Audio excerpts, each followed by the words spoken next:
At the will reading, my billionaire grandfather left everyone millions of dollars. I only got 50. Not 50,000, not a symbolic check. Just two crisp bills slid across the table like an afterthought. My father smiled. The kind of smile that says, I always knew it. My brother laughed, not even trying to hide it. Someone muttered, figures. I said nothing. I just stared at the money in my hands, feeling the room close in around me. Because my grandfather had never been careless. Not with business, not with people, and this felt deliberate. When I tilted the bills under the harsh office light, I noticed something strange. A tiny mark. Almost invisible. Almost nothing. But my grandfather had once told me, if you want to hide the truth, put it where no one bothers to look. An hour later, I stood inside a quiet bank office, sliding those $50 across the desk. The manager looked down at the money. And then, he froze. My name is Hazel. And in my family I was never the one people expected much from. Not because I was irresponsible, not because I was a failure, but because I was quiet. While my brother Ethan learned early how to talk loud, take space, and turn every conversation into an opportunity, I learned how to sit back and observe. While my parents praised his ambition, his confidence, his future, they described me with softer words. Hazel is sweet. Hazel is easy. Hazel doesn't ask for much. What they really meant was, Hazel won't cause trouble. My grandfather, William, was the only one who seemed to notice the difference. To the world, he was a billionaire. A man who built an empire from almost nothing. People straightened their backs when he entered a room. Bankers laughed a little too loudly at his jokes. Politicians returned his calls within minutes. But to me, he was just Grandpa Will, the man who drank his coffee black. Who hated unnecessary noise. Who believed silence told you more about a person than words ever could. When his health started failing, the family suddenly became very busy. Everyone visited, just not for long. My father would stop by in a tailored suit, check his watch twice, and say, Dad, I just wanted to see how you're doing. I've got a meeting. My mother brought flowers that stayed untouched in a vase. Ethan came once, stood near the door, and said, Hang in there, Grandpa. You're strong. Then they left. And the room always felt emptier afterward. I stayed. Not because I thought it would earn me anything. Not because I was hoping for gratitude. I stayed because someone had to. I adjusted his pillows when his breathing became shallow. I read the newspaper out loud when his eyesight weakened. I listened to the same stories over and over again without correcting him, even when I already knew the ending. One afternoon, as sunlight filtered weakly through the hospital blinds, he reached out and held my hand. His grip was fragile, but intentional. Hear that? He asked softly. Hear what? I whispered. The quiet, he said. Most people are afraid of it. He looked at me then, really looked at me, as if he were memorizing my face. You're not afraid, he continued. That's why you're still here. I swallowed hard. Of course I am. He smiled faintly. No, you're afraid of being invisible. That's different. I didn't know what to say to that. Another time, late at night, when the machines hummed steadily and the world felt far away, he said something that stuck with me. Money doesn't show who people are, he murmured. It just removes the mask faster. I laughed softly. You sound like you're planning something. His eyes flickered with something I couldn't quite read. Maybe I am, he replied. I thought it was just the medication talking. I didn't know he was already deciding who I was going to become. When he passed, he did it quietly. No dramatic last words. No long goodbyes. Just a slow release of my hand. And then nothing. I remember standing there afterward, unable to move, thinking one single thought over and over again. Now I really am alone. Because the one person who saw me, who never needed me to be louder, sharper, or different, was gone. And I had no idea that even in death, my grandfather was still watching. The funeral was exactly what my grandfather would have wanted. Simple, controlled, no unnecessary speeches. Black suits filled the small chapel, polished shoes lined neatly along the aisle, white flowers arranged with surgical precision. Everything looked expensive, everything looked respectful, and somehow none of it felt real. I stood near the back, hands folded tightly in front of me, watching my family interact like actors who had rehearsed their roles too well. My father spoke in a low, steady voice, shaking hands, nodding solemnly. My mother dabbed her eyes at carefully chosen moments. Ethan moved through the crowd with confidence, accepting condolences as if they belonged to him. No one stood beside me. No one asked if I was okay. They didn't need to. In this family, that question was never asked unless there was something to gain from the answer. I overheard whispers drifting through the room, soft but sharp. So, how much do you think he left? I heard the real estate alone is worth a fortune. Ethan's probably set for life. Each sentence landed like a small, quiet cut. I told myself not to listen. I told myself this wasn't the time. But grief makes you sensitive in ways you don't expect. Every word felt louder, every glance heavier. At one point, I caught my father's eye from across the room. For a second, I thought he might come over. Say something. Anything. Instead, he gave me a short nod and turned back to a conversation about logistics. "Lawyer will contact us next week," he said to someone beside him. "We'll handle the details." We. As if I wasn't standing right there. After the service, people began to leave quickly. There were no lingering embraces, no shared memories exchanged with warmth, just polite goodbyes and plans already forming for what came next. Money has a way of doing that. It pulls people forward, never letting them stay too long in the past. At the cemetery, while the coffin was lowered into the ground, I felt something inside me break open. This was it. The end of the one relationship in my life that had never felt conditional. I wanted to scream. I wanted to demand that someone notice how unfair this felt. Instead, I stood there in silence, because silence was what I had always been good at. Later that evening, I was the one who returned to my grandfather's old house. Not my parents. Not Ethan. Me. The place smelled faintly of dust and old books. I moved slowly from room to room, touching familiar objects like they might disappear if I didn't. His watch on the dresser. The chair by the window where he used to sit in the afternoons. The desk where he kept his handwritten notes, numbers scribbled in tight, deliberate lines. I sat down in that chair and finally allowed myself to cry. Not loudly, not dramatically. Just enough to let the ache breathe. A few days later, an envelope arrived in the mail. Thick paper, formal lettering, reading of the last will and testament of William Carter. The address was a law office downtown. The date was circled neatly in blue ink. My hands trembled as I held it. I didn't expect much. I had trained myself not to. Still, a small, dangerous thought crept in before I could stop it. Maybe he remembered. I folded the letter carefully and set it down, unaware that by the time I walked into that office, everything I believed about my place in that family was about to be tested publicly. The law office was colder than I expected. Not in temperature, in feeling. Polished wood, frosted glass, leather chairs arranged with perfect symmetry, like the room itself was reminding us who belonged and who didn't. I arrived a few minutes early and took the seat farthest from the head of the table, instinctively making myself small. One by one, my family filed in. My father, Richard, walked straight to the front and sat down as if the seat had been waiting for him. My mother followed, lips pressed into a thin line. Ethan came in last, relaxed, confident, already smiling like he knew how this would end. No one greeted me. No one asked how I was holding up. The lawyer, Daniel Ross, cleared his throat and opened the folder in front of him. "We are here to read the last will and testament of William Carter," he said calmly. My heart began to pound. The first name was my father's. Richard Carter, Daniel read. A total inheritance of $5 million.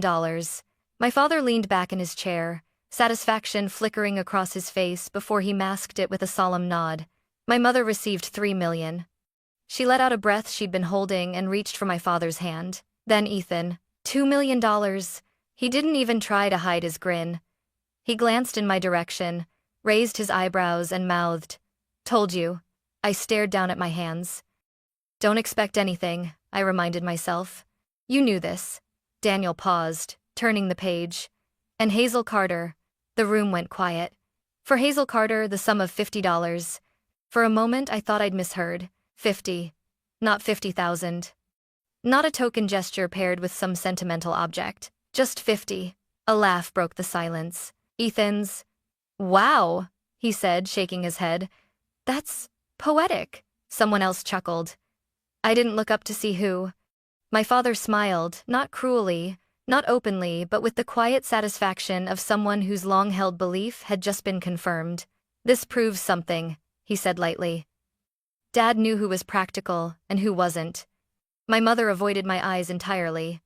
I felt heat rise to my face, then drain away, leaving something cold and hollow behind. I waited for the lawyer to say more, some explanation, some letter, some final message.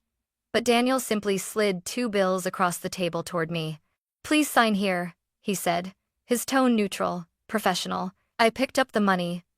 It felt heavier than it should have.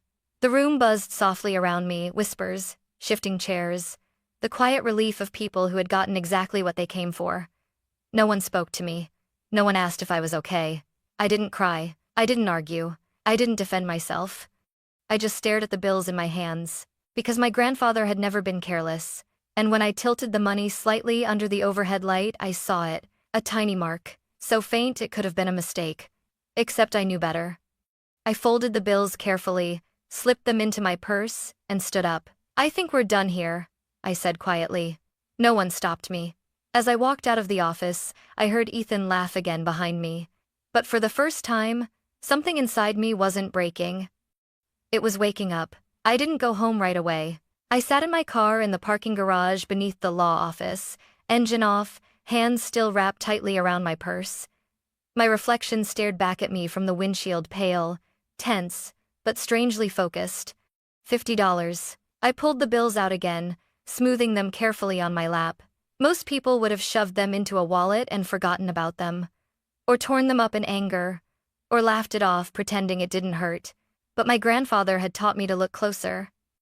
"Details," he used to say, tapping the side of his notebook. "That's where the truth hides." It was unsettling. I tilted the bills under the dim garage light. There it was again. A tiny line, almost like a scratch, near the serial number. Not random, not accidental. One mark on the first bill, another on the second. My pulse quickened. I checked the numbers. On one bill, 3 digits were faintly underlined. On the other, 2 more positioned so precisely they had to mean something. This wasn't a stain. It wasn't wear and tear. Someone had done this on purpose. He did this, I thought suddenly. The idea sent a shiver through me. My grandfather had always been meticulous. He hated leaving things unfinished, hated loose ends. If he wanted to leave me nothing, he wouldn't have bothered with $50 at all. Unless the money wasn't the inheritance. Unless it was the key. I drove across town without really thinking about it, my hands tight on the steering wheel. The address came to me instinctively, pulled from memory like a long-buried file. The old bank. The one my grandfather had used for decades. The one he trusted when he trusted no one else. The lobby was quiet when I walked in. Marble floors, soft lighting, the smell of paper and polish. It felt like stepping into a different world, one where voices stayed low and secrets stayed buried. I approached the front desk, my heart pounding. "I need to speak with the branch manager," I said, trying to keep my voice steady. "It's about my grandfather, William Carter." The receptionist's expression changed instantly. "One moment, please." A few minutes later, I was led into a private office. The man behind the desk stood as I entered. Gray hair, sharp eyes, calm, professional posture. "I'm Mr. Thompson," he said. "How can I help you, Miss Carter?" I didn't waste time. I placed the 2 bills on his desk and slid them toward him. "These were left to me in my grandfather's will," I said. "And I think he marked them." Mr. Thompson frowned slightly, then picked up the money. At first, he looked bored, polite, indulgent. Then his eyes narrowed. He leaned closer, turned the bills, checked the serial numbers, and then he stopped moving. The color drained from his face so quickly it startled me. "Where did you get these?" he asked, his voice suddenly careful. "You already know," I replied. "From William Carter." He didn't answer right away. Instead, he stood up, walked to the door, and quietly locked it. Then he returned to his chair and looked at me with something I hadn't expected. Respect. "These markings," he said slowly, "are not a coincidence." My breath caught. "They're a verification sequence," he continued. "And if I'm right, you're the only person who could have brought them here." I felt dizzy. "What does that mean?" I whispered. Mr. Thompson folded his hands on the desk. "It means he said. Your grandfather left something outside the will, something no one else was meant to touch. The room felt suddenly too small. And the money? I asked. He glanced at the bills one more time. The money, he said quietly, was just the invitation. My grandfather's voice echoed in my mind. If you want to hide the truth, put it where no one bothers to look. And for the first time since the will reading, I understood. The real inheritance hadn't been announced in that cold office. It had been placed directly into my hands. Mr. Thompson didn't rush me. He sat back in his chair, studying my face the way someone does when they're deciding how much truth another person can handle at once. Before we go any further, he said carefully, I need to confirm your identity. I nodded, hands trembling slightly as I handed over my ID. He examined it, typed something into his computer, then paused when the screen responded. His jaw tightened almost imperceptibly. It's exactly as he said, he murmured. As who said? I asked. Your grandfather. My heart began to race. Mr. Thompson stood and walked toward a large steel cabinet set into the wall behind him. He opened it with a key, then another code, moving with the practiced ease of someone who had done this before but not often. There's a private deposit box here, he explained, registered solely to William Carter. It exists outside the will, outside probate, completely separate. My throat went dry. Why wasn't anyone else told about it? He looked at me then, his gaze steady. Because your grandfather instructed us not to tell anyone, he said, unless they came with proof. He placed the 2 bills beside a document on his desk. These markings, he continued, are part of a verification system he designed himself. He believed numbers tell the truth if you know how to read them. That sounded exactly like him. I followed Mr. Thompson down a quiet corridor, the air growing cooler with every step. We stopped in front of a heavy door, and he entered a code I didn't recognize. The door opened with a soft click. Inside was a small room lined with secure boxes. He unlocked one and slid it open. I wasn't prepared for what I saw. Neatly arranged gold bars reflected the light. Folders labeled with company names I recognized instantly. Investment documents, bonds, accounts. I felt my knees weaken. This, I whispered. This is approximately $32 million, Mr. Thompson finished calmly. Conservatively, I covered my mouth, tears blurring my vision.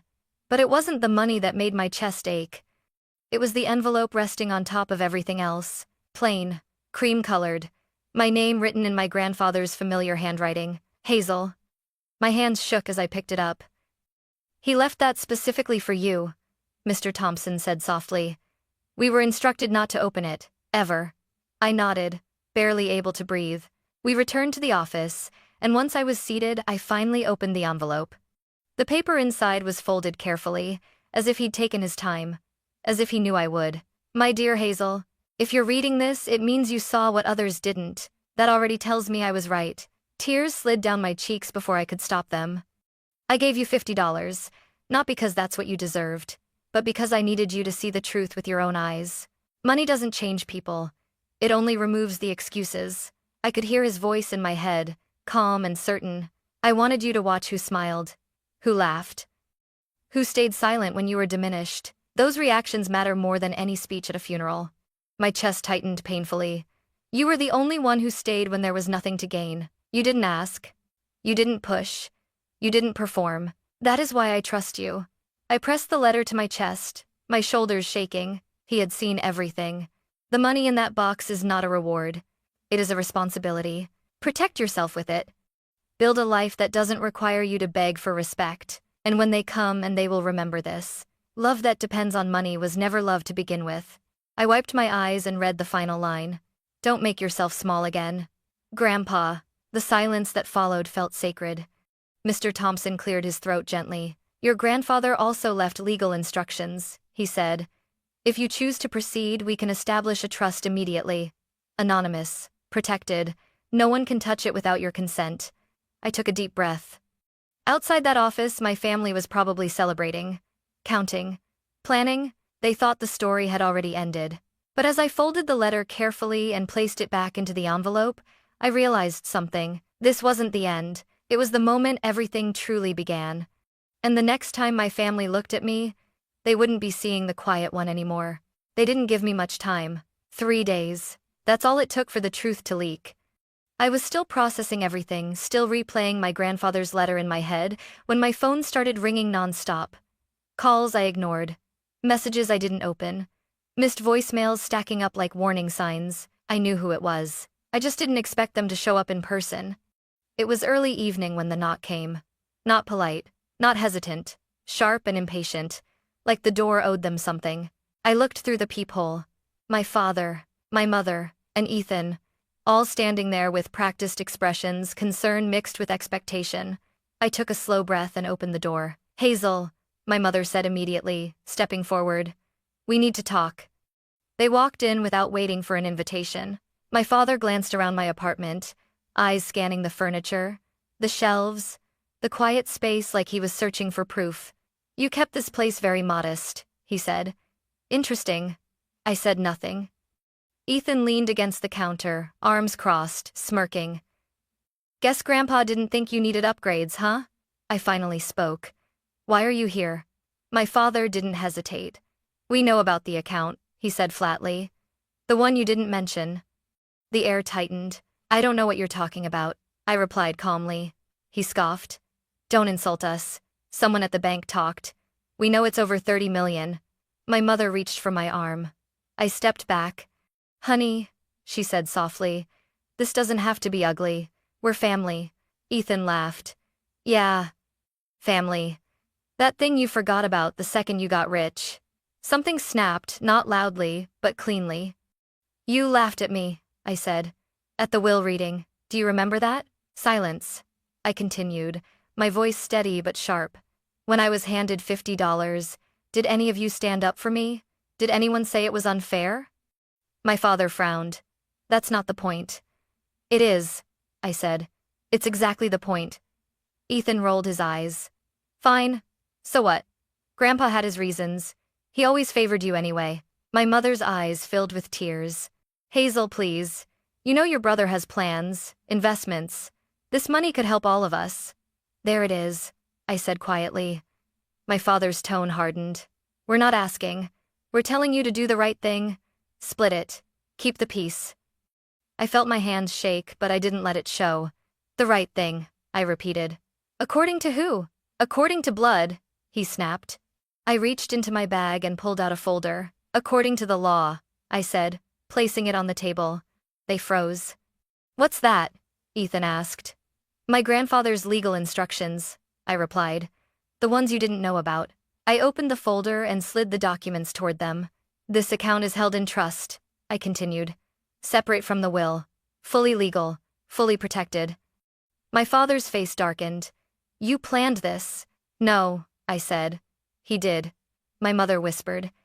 "Hazel, don't do this." I met her eyes. "I'm not doing anything. I'm honoring his wishes." Ethan's voice turned sharp. "You think you're better than us now?" "No," I answered. "I think I'm done being smaller." My father straightened. "If you don't share, we'll challenge it." I nodded once. "You can try," I said. "But there's a clause in the will. Any legal dispute voids your inheritance." The room went still. Ethan's smirk vanished. "That's a bluff." "It was read out loud," I said. "You were there." My father clenched his jaw. My mother looked between us, panicked. "You wouldn't," she whispered. "I already am," I replied. They stood there for a long moment, realizing they'd miscalculated. Finally, my father turned toward the door. "You'll regret this," he said. "Maybe." But as the door closed behind them, the silence that followed didn't feel empty. It felt like relief. For the first time in my life, I wasn't bracing for impact. I was standing my ground, and I knew without a doubt, this was the moment my grandfather had been preparing me for all along. The silence after they left didn't end that night. It spread. At first, it was subtle. My phone stopped ringing. Group chats disappeared. Invitations I never expected suddenly felt noticeable by their absence. I was removed from the family calendar without a word. Birthdays passed. Holidays came and went. No messages. No explanations. Just quiet. I would be lying if I said it didn't hurt. Some nights, I sat alone on my couch, staring at my phone, wondering if I had gone too far, if I had been too harsh, if choosing myself had meant choosing loneliness. Because no one really talks about that part. They tell you to set boundaries. They tell you to protect your peace. They don't tell you how empty it can feel at first. My parents didn't call. Ethan blocked me on social media. I found out by accident when I tried to check his profile and it simply wasn't there anymore. I stared at the blank screen longer than I should have. So, this was it. I had finally said no, and this was the price. I focused on work, on routine, on keeping my life intentionally small and quiet, just the way my grandfather had lived despite everything he owned. I didn't buy a bigger place. I didn't change my lifestyle. I didn't post anything online. The money stayed exactly where it was protected, untouched, invisible. Because the truth was, money had never been the thing I wanted. What I wanted was safety. Weeks later, I stood in a courthouse hallway, signing documents to finalize the trust. The lawyer explained everything carefully, emphasizing words like protection, consent, control. "This ensures no one can pressure you," she said gently. "Not now, not later." I nodded. Pressure had defined my entire upbringing. This was the first time I felt free from it. Life moved forward in small, quiet ways. I met Lily a year later. She was born on a rainy Tuesday morning, tiny and red-faced and perfect. When the nurse placed her in my arms, something inside me rearranged itself completely. I looked down at her and made a promise I didn't say out loud. "You will never have to earn love by shrinking yourself." My parents didn't come to the hospital. They didn't send flowers. They didn't ask. And surprisingly, that no longer shattered me. Because as I watched Lily sleep against my chest, her small fingers curled around mine, I understood something my grandfather had known all along. Family isn't defined by who shows up when there's money on the table. It's defined by who stays when there's nothing to gain. Still, sometimes late at night, when the world was quiet, I wondered if this distance was permanent, if the door I had closed would ever open again. I didn't chase the answer. I had learned that peace doesn't come from fixing people who don't want to change. It comes from choosing a different future. And I was finally ready to build one, even if I had to do it without them. Life didn't change overnight. There was no dramatic victory scene, no apology tour, no sudden realization from my family. What changed was quieter than that. Safer. I moved slowly, intentionally. I worked with lawyers and advisors who answered to me and only me. The trust my grandfather had prepared became a wall I didn't have to explain, justify, or defend. For the first time, no one could corner me with guilt. No one could threaten me with family. No one could make me smaller for their comfort. And I didn't feel powerful, I felt protected. As Lily grew, I built a life the way my grandfather had taught me, simple on the surface, strong at the core. I invested carefully. I set aside a future for her education. I donated quietly to causes that supported women who needed legal protection, women who were told, "That's just how family is," because I knew how dangerous that sentence could be. Sometimes, people ask if I regret it. If I regret not sharing. If I regret walking away. If I regret being labeled cold or selfish. I don't, because regret comes from acting against your own truth. And for once, I hadn't. My grandfather didn't leave me $50. He didn't even leave me millions. He left me clarity. He showed me who would laugh when I was humiliated, who would stay silent, who would only reach for me when they needed something. And more importantly, he showed me who I was when I finally stopped asking for permission to exist. The last thing he gave me wasn't money. It was the courage to say no, the strength to stand alone, and the freedom to build a family that would never confuse love with control. When I look at Lily now, laughing without fear, growing without conditions, I understand the true inheritance. Not wealth, not revenge, not validation, peace. And that was worth more than every dollar he left behind.